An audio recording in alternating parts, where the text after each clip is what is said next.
Hello, hello. My name's J.M. Chaley and welcome to my channel.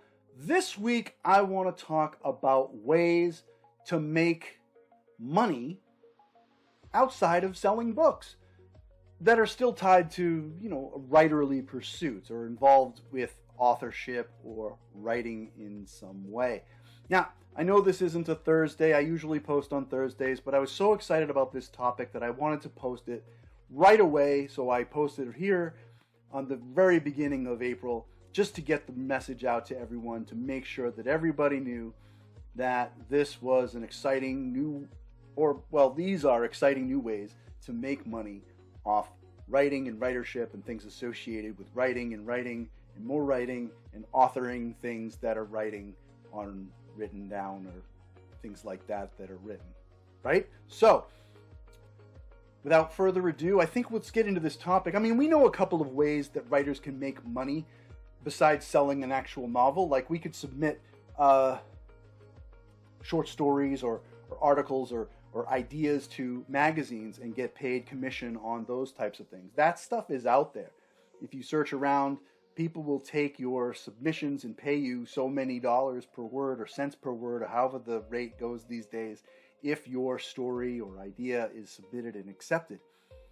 That's a well-known way to make money on the side in addition to selling your novels. Another great way to make money that I think a lot of people know about is ghostwriting.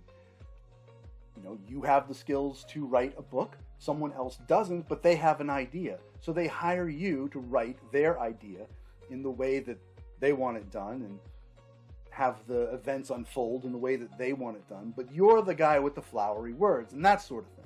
So I think we know about those. What I want to get into are topics that have kind of been lost over time. These are ideas and methods for making money that authors used maybe in the late 1800s, the early 1900s, that we just don't see enough of anymore. They used to be a lot more prominent, and they've kind of fallen by the wayside. And there's no reason why we can't bring this stuff back for ourselves in the modern age and make a little bit of extra dollars on the side. There's no shame in making money. We're creating stories. We want to make a little extra dollars. That's okay. So one of the things that a lot of prominent authors did in the late 1800s and early 1900s was product placement. Now, we see this stuff in movies all the time, right? Like you're watching some scene and the actor will pick up a can of Pepsi and be like, hey now, blah, blah, blah, blah, blah, reading my lines, but the Pepsi is moving all over the camera, right? They drive up in their new Mercedes-Benz. Tell me the situation on the volcano, right? Product placement. We see it in television. We see it in movies. Do we see it in novels? Maybe, but maybe not as much. There are examples of this, and again, this is stuff that was a lot more common that's kind of fallen by the wayside now. I want to read an excerpt from Herman Melville's Moby Dick, and he was very sly about his own product placement, so I'm going to read a small passage of it right now that you can see how cleverly Herman Melville inserted his own product placement into his story. Let faith oust fact. Let fancy oust memory. I look deep down and do believe, and as sure as the creaseless ironing of my trousers by a Macmillan charcoal iron, I know the truth. Answer me this, Starbuck. Why constantly heat an iron by the fire when you can fill it up with charcoal and hold the heat in? Now, astute readers would pick up that that was a subtle advertisement for Macmillan charcoal irons. And Herman Melville got paid a hefty endorsement payout for that small little advertisement that took place in his book. That's the kind of stuff I'm talking about. But it doesn't stop there. Pride and Prejudice by Jane Austen had a similar advertisement in her own writing when she did Pride and Prejudice. I just said that. Pride and Prejudice by Jane Austen. This was a line spoken by Caroline, a person who can write a long letter with ease cannot write ill, even with the simplicity of a Hansen writing ball. Write your own future with just the tap of your fingers. Now, this was some years before a proper typewriter was invented, but the Hansen writing ball was a cutting-edge technology that allowed people to sit at a keyboard and type as the ball whirled around and hammered out specific letters that corresponded with the keys that you were tapping. Very innovative, very, very cutting edge. And this technology was very prominent in, well, just emerging, I should say, in Europe and hadn't really made an impact in the United States.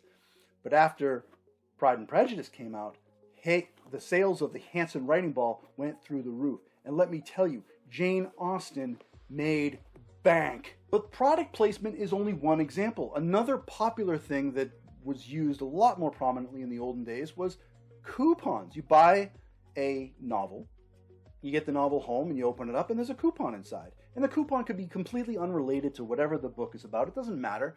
You know, pick up your copy of whatever and get a coupon for whatever. One of the earliest examples of this was incorporated by Charles Dickens when he released A Christmas Carol. And when you got the book home, you open it up and there's a coupon for a glass of Coca-Cola. Now, this coupon was extremely popular. Coca-Cola was becoming a very, very popular drink in these early days. And the idea of a free glass was great. You know, you stop by your local apothecary and you say, hey, I got a free glass of Coca-Cola coming to me, and you can talk to your druggist, your chemist about the book and Scrooge and all this kind of stuff and get stoned on Coca-Cola. Good times. Now, very recently, this practice was incorporated by a very famous author, Stephenie Meyer. You may know her from the Twilight series. Stephenie Meyer is from Connecticut in New England, and her book, Breaking Dawn, had a coupon for $2.99 a pound Boar's Head honey ham at Stop and Shop. So you just take the coupon to Stop and Shop and you get as much honey ham as you can, and you only pay $2.99 a pound. That's down from like $4.99. I mean, that's huge. If you're a vampire fan and you like ham, huge. And let me tell you, Stop and Shop paid Stephenie Meyer big time. But that's not all. There are other ways to make money with our writing and within, in addition to our novels. And I'm talking about advertising space. Now, this isn't product placement. Product placement can be a little subtle. You work in that Hansen, writing ball, subtle. I'm talking about a straight up quarter-page ad in the middle of your manuscript, right on the page, an advertisement. Why not? I mean, your reader is going to, see the ad and maybe skip over it and keep reading, and that's fine, but they'll come back to it later and go, wait a minute, I do need a new muffler, right? Right? So that kind of stuff happens. Check out this excerpt from Chad Beefcake's A Feast of Marigolds. Here we have an advertisement from the Gutter Boys. It's right in the middle of the page. It's not exactly subtle, granted, but they'll pay good money. Now think about this. If you want to take out a quarter-page ad in a newspaper, you're going to spend like $400. Right? That's huge. And they'll only run it for 1 week. If you want to take out advertising in like a yearbook or some other magazine or something like that, it costs money. Space on a page costs money. So think about what you're getting for this, what your retailer is getting for this, what they're going to pay you for this. Because the novel isn't just going to be a 1 week deal and they throw it away. This novel is going to go on someone's bookcase, maybe lent to a friend, read a second time. Who knows what? The advertisement stays. It's not going into the recycle bin. This quarter page is worth its weight in gold, and they will pay you handsomely for it. And it doesn't have to be gutters. It could be anything. Whatever people are willing to advertise for, you've got the page space, you've got the page count. Why not?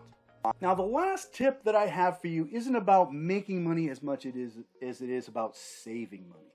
We all know that publishing a book is expensive. And if you're an indie publisher like me, you pay for all those things that yourself. You hire your own cover artist, you hire your editor, all of that stuff you pay for as an indie author. So what are some ways, some shortcuts maybe that we can take advantage of to save money? Now, I mentioned ghostwriters before, someone who writes a book for you. But what about ghostwriters? And I'm talking about ghosts that write your book. Now, this was discovered some years ago, I want to say sometime in the 1970s, with a Ouija board.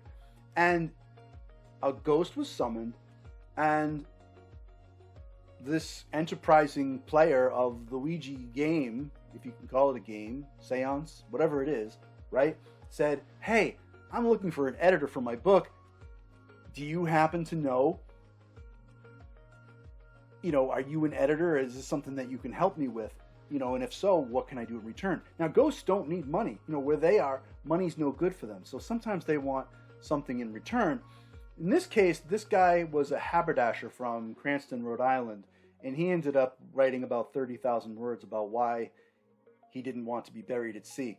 That ended up being kind of a bad deal for this particular person. But if you really, do your due diligence and vet these people out, some ghosts are really going to save you some time. And they just want maybe some small thing in return. I did hear about a story about someone that was willing to do all their developmental edits in exchange for solving his murder. And, that's kind of a big deal. You got to hire a private investigator, it takes time, and you end up probably spending about as much as you would if you had just gone to an editor anyway. I mean, how much does a private investigator cost per day? With meals and expenses and time and all this kind of stuff? About as much as an editor. So I've heard. There was another instance where there was a copy editor who was willing to do all the copy edits, and all this individual had to do was take a box of chocolates to his widow and explained that they were from the deceased, and he got the message from the afterlife, the great beyond, and it was her birthday, and he wanted to give her chocolates, and that's all, because every year he gave her chocolates, and it was the sweetest thing. But as the story went, this woman was terrified to her core. The thought that maybe she was being haunted or there was a demon, and it just went horribly, horribly wrong. But this individual did get his copy edits and didn't pay anything, except the price of a box of chocolates and a little bit of emotional scarring. So in the end, he probably saved about, $2,000. That's not too bad. Like I tell most people, when you're summoning ghosts or anyone from the other world, just be careful out there. You never know who you're going to get. So those are my tips. Those are some ideas about how to, make money, save money, right? In the author world, in the writing world. I think these are some really good tips. Even if you just release maybe one book, if you sell enough advertising space or do a little bit of product placement, you could make tens of thousands of dollars without even selling a single copy of your book. Think about that. You could be a thousandaire by the end of the week. That's nuts. All right, so if you like this video, please give it a like. And as always, please subscribe. I post most Thursdays, sometimes, and you can follow me on social media. Usually, I'm on most platforms and very active on Facebook. Check out The Unlife of Lisa Cooper. That is a real thing. No jokes this time. Vampire action, adventure, lots of fun, a sweet dog, and a wee bit of romance. Available everywhere books are sold. And also check out the Into the Void series by Ben Pick, who is an awesome dude and writes really excellent portal fantasy adventures. He's got 2 books out, another book coming out. Whenever, I'm not sure when this video is being released. I think it's April 1st. Is it April 1st? I don't know. I record these things and I'm not exactly sure when I'm going to release them, but the Into the Void series, let's just call it 3 books now. Fantastic. Oh my God. World building, adventure, tons of fun, character development, conflict, flawed characters, backstories, this and that, twists and turns, like, gasping type moments. So good, you guys. The Into the Void series. Check it out. Start off with Falling Through, which is book 1, and keep on reading. All right. Thank you for watching, and I'll see you next time.